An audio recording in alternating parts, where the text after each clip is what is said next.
کس کو؟ کسٹمر کو بیوقوف بنانا. تو کسٹمر کو یا انسانوں کو کسی بھی طرح سے بیوقوف بنایا جائے گا, ان کو نقصان پہنچایا جائے گا, یہ چیز اللہ کے غضب کو دعوت دیتی ہے.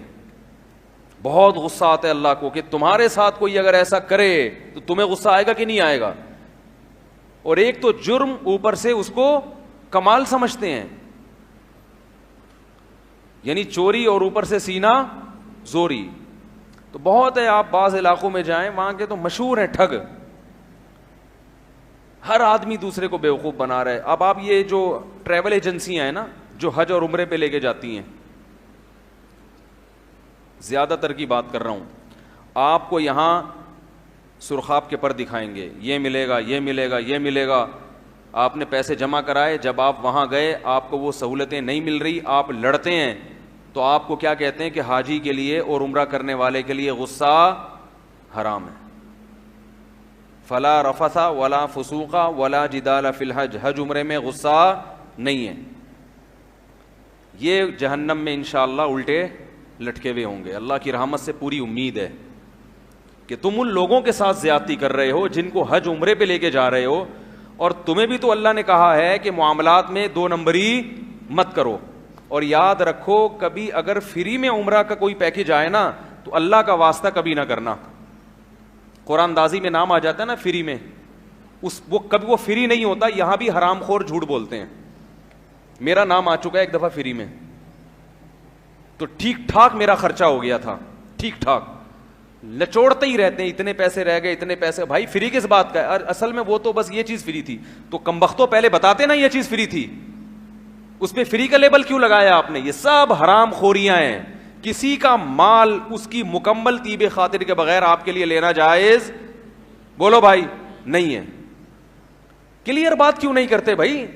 بھائی فری کا عمرہ ہے لیکن اتنا خرچہ ہوگا, صرف یہ چیز فری ہے, پہلے بتا دو. یہ بھی گھٹیا طریقہ ہے. 499.99 روپے کی ہے یہ چیز, لکھا ہوتا ہے نا جگہ جگہ. یہ پنکھا 4,999 اشاریہ کے بعد 99 چھوٹا سا ڈالا ہوا ہوگا, کیونکہ 5,000 کا لفظ ایک دم انسان کو کیا لگتا ہے؟ بڑا لگتا ہے نا, تو کہتے ہیں 5,000 سے کم. یہ نفسیات ہے نا. یہ سب گھٹیا طریقے ہیں پیسے کمانے کے. بھائی 4,999.99 کا کیا تک بنتا ہے؟ 5,000 لکھ دو سیدھا سیدھا. یہ سب کیا طریقے ہیں لوگوں کو دکان کی طرف گھسیٹنے کے؟ بولو نا بھائی, گھٹیا طریقے ہیں, غیر اخلاقی طریقے ہیں. ایک نفسیاتی طور پر اس کو متاثر کرنا. رزق دینے والی ذات کس کی ہے؟ اللہ کی. آپ کاروبار کریں استغنا کے ساتھ, آپ لا کے مارکیٹ میں چیز رکھیں, بھائی اتنے کی چیز ہے, ٹھیک ہے, بارگیننگ کر کے آپ کوشش کریں کہ قیمت بڑھائیں, وہ کوشش کرے گا قیمت کم کرے گا. یہ تو ہوتا ہے تجارت میں. لیکن اس کے علاوہ جو غیر اخلاقی طریقے, غیر اخلاقی گھٹیا طریقے, یہ اللہ کو پسند نہیں ہیں. ٹیکسی والا وہ الو بنانے کے چکر میں لگا ہوا ہے, رکشے والا وہ الو بنانے کے چکر میں لگا ہوا ہے. آپ جاؤ نا کسی دکان کے پاس, دکان پہ کچھ پھل ول خریدو, کچھ خریدو, تو وہ آپ کے لیے اتنا ریٹ ہے. ابھی کل میں کچھ خریدنے گیا تھا, پتہ نہیں میں کیا خرید رہا تھا, میرے ذہن سے نکل گیا. میں گیا ہوں تو وہ, حالانکہ میں پہلی دفعہ گیا ہوں اس دکان پہ, تو کیا کہہ رہے ہیں, آپ ہمارے پرانے کسٹمر ہیں, میں آپ کو 2 نمبر چیز خام خمیں, میں آپ کو 2 نمبر چیز نہیں دوں. اور یہ بھی ہے, یہ سستا والا ہے, یہ مہنگا والا ہے. وہ نیا آدمی ہوتا ہے اس کو تو میں یہ پکڑا دیتا ہوں, لیکن چونکہ مجھے پتا ہے آپ نے بار بار آنا ہے تو یہ لے لو. بعض دفعہ اس میں دکاندار صحیح بھی کہہ رہا ہوتا ہے, لیکن اکثر اوقات وہ بیوقوف بنا رہا ہوتا ہے. ایک صاحب مجھے کہنے لگے, یہ جو ہے نا کیا کہتے ہیں, یہ ایک زعفران, یہ بڑی زبردست چیز ہے صحت کے لیے. زعفران, بھٹے کے جو بال ہے نا اس کی طرح کی ہوتی ہے. ایک صاحب کہنے لگے, مارکیٹ میں گیا, 2 نمبر زعفران مہنگی دے رہا تھا اور 1 نمبر سستی, تاکہ کسٹمر 2 نمبر زیادہ خریدے. اس کو پتا ہوتا ہے کہ اس کسٹمر کو کیسے الو بنایا جائے گا, اس گاہک کو کیسے الو. اس کو بتایا کہ یہ بھی ہے یہ بھی ہے. 2 نمبر پہ مارجن آف پروفٹ چونکہ زیادہ ہے لہذا اس کی قیمت زیادہ رکھی ہے, کیونکہ جو زعفران کھانے والے لوگ ہیں اکثر مالدار ہی ہوتے ہیں, وہ پھر کم قیمت یا زیادہ قیمت نہیں دیکھتے. تو اس کو بیوقوف کیسے بنا رہا ہے کہ جو 2 نمبر ہے نا اس کو کیا کر رہا ہے, مہنگا کر کے بیچ رہا ہے. اب لوگ دھڑا دھڑ وہاں سے خریدنے, دھڑا دھڑ خریدنے کہ ماشاء اللہ بھائی مہنگی چیز لے کر آ رہے ہیں. تو یہ سب ہمارے معاشرے میں ہول سیل کے حساب سے ہو رہا ہے. تو قرآن میں اس پر بڑی شدید وعید ہے, بڑی شدید وعید ہے. وَيْلٌ لِّلْمُطَفِّفِينَ الَّذِينَ إِذَا اكْتَالُوا عَلَى النَّاسِ يَسْتَوْفُونَ وَإِذَا كَالُوهُمْ أَوْ وَّزَنُوهُمْ يُخْسِرُونَ أَلَا يَظُنُّ أُولَٰئِكَ أَنَّهُم مَّبْعُوثُونَ. فرمائے یہ لوگ جو تجارت میں خرید و فروخت میں لوگوں کے ساتھ دھوکہ کرتے ہیں, ان کو علم نہیں ہے کہ ایک دن قیامت کا آنے والا ہے جس دن ان سب نے اللہ کے سامنے کھڑے ہو کر حساب دینا ہے. تم یہ سمجھ رہے ہو عدالت میں کوئی کیس نہیں بن سکتا, ان عدالتوں کی اس کے مقابلے میں کوئی اوقات نہیں ہے. یہ تو کچھ بھی نہیں ہے, یہ تو تھوڑا بہت معاشرے کو کنٹرول کرنے کے لیے ہیں. یہ یہاں تو جج خود لٹکے ہوئے ہوں گے قیامت کے دن ان عدالتوں کے. یہاں تو سب سے زیادہ آخرت کی جو عدالت ہوگی اس میں سب سے زیادہ وکیل لٹکے ہوئے ہوں گے کہ نہیں ہوں گے, جن کا کام ہی لوگوں کو انصاف دلانا تھا. تو ان عدالتوں کی کوئی ویلیو ہے؟ بولو بھائی. جس عدالت میں قیامت کے دن, جس عدالت میں انصاف دلانے والے وکیل سب سے زیادہ قیامت کے دن لٹکے ہوئے ہوں گے, وہ سارے وکیل نہیں ہوتے, زیادہ تر کی بات کر رہا ہوں. اقبال نے کہا تھا نا, پیدا ہوا وکیل تو شیطان نے کہا لو آج میں بھی صاحب اولاد ہو گیا. اللہ نے مجھے بھی ایک بچہ دے دیا, اب مجھے لوگوں کو بہکانے کی ضرورت نہیں ہے. تو ان عدالتوں میں آپ یہ سمجھتے ہو کہ ہم چونکہ یہاں سے بچتے ہیں تو کوئی ایسی بات نہیں ہے. تو بھائی اللہ کی نظر میں ان عدالتوں کی کوئی اوقات نہیں ہے. یہ ہے, اس کی اہمیت ہے, آخرت کے مقابلے میں اس کی کوئی اوقات نہیں ہے. یہ تو تھوڑا بہت معاشرے کو کنٹرول کرنے کے لیے ہلکا پھلکا. اصل عدالت تو جو خدا ہے, جو مالک الملک ہے, وہ عدالت قائم کرے گا. تو اللہ کہتے ہیں الا یظن اولئک انہم مبعوثون, ان کو پتہ ہی نہیں ہے کہ ایک دن قیامت کے دن اللہ کے سامنے لوگوں نے کھڑے ہو کر حساب دینا ہے. ویل, تباہی ہے ان کے لیے, برباد ہو جائیں گے یہ. تو اللہ کو بڑا غضب آتا ہے. ایک بات خوب یاد رکھو, ہم لوگ جرم کی نوعیت جو دیکھتے ہیں نا, وہ اس حساب سے دیکھتے ہیں کہ اس جرم سے سامنے والے کو کتنا نقصان ہو رہا ہے, لہذا اس کی سزا اتنی ہونی چاہیے. یہ دنیا کا اصول ہے, آخرت کا یہ نہیں ہے. بات آ رہی ہے سمجھ میں؟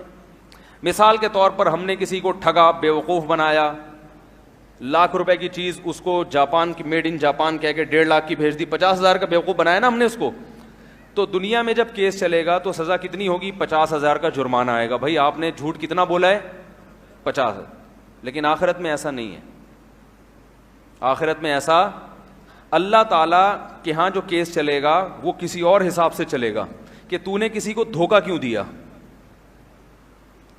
وہ میری مخلوق, وہ میرا بندہ, اور تو بھی اس دنیا میں غلام ہے, تو اس بات کا پابند تھا کہ میرے احکام کو فالو کرتا. جب میں نے تجھے منع کیا کہ دھوکہ دینا حرام ہے تو تو نے اس کی نافرمانی کر کے کس کی توہین کی ہے؟ اللہ کے دین کی, اللہ کے حکم کی توہین کی ہے. تو قیامت کے دن جو کیس چلے گا وہ اللہ کے احکام کو فالو نہ کرنا, اس حکم کی دھجیاں اڑانا, اس کے حساب سے کیس چلے گا. اور یہ جرم کوئی معمولی جرم نہیں ہے, لہذا اس پر اللہ نے جہنم کی آگ رکھی ہے. کیونکہ کیس کی جو نوعیت ہے نا وہ مختلف اعتبار سے کیا ہوتی ہے, وہ بدل جاتی ہے.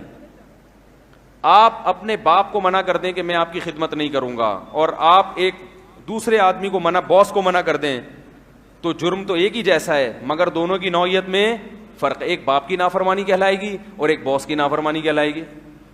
تو یاد رکھو اسی طرح دنیا میں جو کیس چلتا ہے وہ اس پر کہ اس نے ایک ملک تھا, اس کی اسٹیٹ کے حکم کو توڑا ہے یا کسی انسان کو نقصان پہنچایا ہے. لیکن آخرت میں جو کیس چلے گا وہ اس بیس پر کہ اس نے اس کائنات کو پیدا کرنے والا رب, جس نے اس کو کھلایا پلایا جوان کیا, تمام نعمتیں عطا کی, اس نے اپنے اس محسن کی بات نہیں مانی. جیسے باپ اپنے بیٹے سے کہتا ہے کہ بیٹا دیکھ یہ تیرا دوسرا بھائی ہے نا, تو اس کے ساتھ ناانصافی نہ کرنا. اب آپ نے ناانصافی کی تو باپ دو تانے دے گا, ایک تو یہ کہ تو نے اپنے بھائی کے ساتھ ناانصافی کی, دوسرا یہ کہ میں تیرا باپ تھا, میں نے تجھے منع بھی کیا تھا, تو نے میرا بھی دل دکھایا ہے. تو یہاں جرم کی نوعیت بولو نا بھائی بڑھ جائے گی. تو اللہ کو غصہ آتا ہے کہ میں تمہیں کھلاتا ہوں پلاتا ہوں, سب کے پیٹ بھرے ہوئے ہیں اور کمبختوں کی توندیں تک نکلی ہوئی ہیں, اتنا کھا رہے ہیں یہ, اور پھر لوگوں کو ٹھگ رہے ہو تم کہ پیسہ نہیں ہے, غربت نہیں ہے, آج کل 2 نمبری کے بغیر چلتا ہی نہیں ہے. کیسا اللہ تعالیٰ ایک چیز سے بچائے, ناشکری سے. تو شعیب علیہ السلام قوم کو سمجھا کے تھک گئے کہ ناپ تول میں کمی مت کرو, تجارت ایمانداری سے کرو. قوم کی سمجھ میں بات نہیں آ رہی. تو ہم ذرا مکالمہ پڑھتے ہیں کیا شعیب علیہ السلام نے کہا, قوم نے جواب میں کیا کہا. اللہ کو کیسا وہ منظر اچھا لگا شعیب علیہ السلام کا, ہزاروں سال پہلے کے واقعات اللہ ہمیں جو کتاب دے رہے ہیں نا اس میں ہمیں سنا رہے ہیں. حالانکہ قصہ پرانا ہو گیا, یہ قصہ کیا ہو گیا, پرانا. وہ قوم بھی چلی گئی, اس کی باقیات بھی نہیں ہے, کوئی اولاد بھی نہیں ہے جو کہیں کہ ہمارے باپ دادوں کے قصے سنا رہے ہیں, سب فنش. لیکن اللہ ہمیں سنا بھی رہے ہیں, اور ان قصوں کو واقعوں کو اللہ نے محفوظ بھی کر لیا. رمضان میں دہرائی بھی ہوتی ہے, اور قیامت تک اللہ یہ واقعات ہمیں سناتا رہے گا, بتاتا رہے گا کہ میں نے حجت عام کر لی ہے, تمہاری مرضی, 2 نمبری کرو یا لوٹ کھسوٹ میں لگے رہو, اسٹیل ملیں بنا لو, 5-5 ارب لے کے بھاگ جاؤ یہاں سے. خون, آج کوئی بتا رہا تھا ماشاءاللہ ایک سیاسی جماعت کے بارے میں کہ زکوٰۃ کی جو رقمیں کٹتی ہیں نا بینکوں سے, کروڑوں روپے ماشاءاللہ طبیعت کے ساتھ وہ ہمارے سیاستدان الحمدللہ کھاتے ہیں. تو یاد رکھو ان سیاستدانوں پہ افسوس نہ کیا کرو کہ یار 1 کروڑ روپے زکوٰۃ کے کھا گئے, افسوس نہیں کیا کرو, بلکہ ترس کھایا کرو. کیا کھایا کرو؟ ترس. کہ دنیا کے چند ٹکے کھانے کے بعد کر کیا رہے ہیں, اپنی آخرت کو برباد.